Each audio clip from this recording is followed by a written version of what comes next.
একজন দুইবারের বেশি প্রধানমন্ত্রী হইতে পারবে না।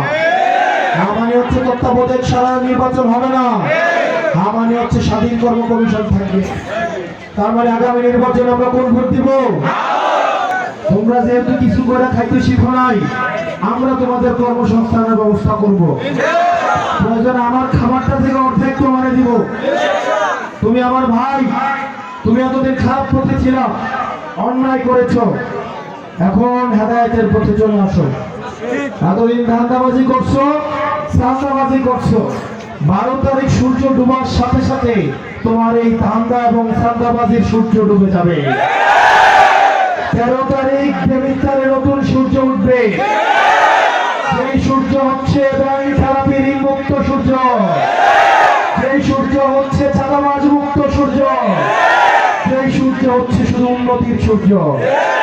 সুতরাং সেই সূর্যের আলোতে যদি তুমি আসতে চাও, তাহলে এখনো সময় আছে। তাদেরকে দাওয়াত দিবেন কি দিবেন না? তাদের বাসায় আমার দাওয়াত পৌঁছাইতে হবে। হবে কি হবে না?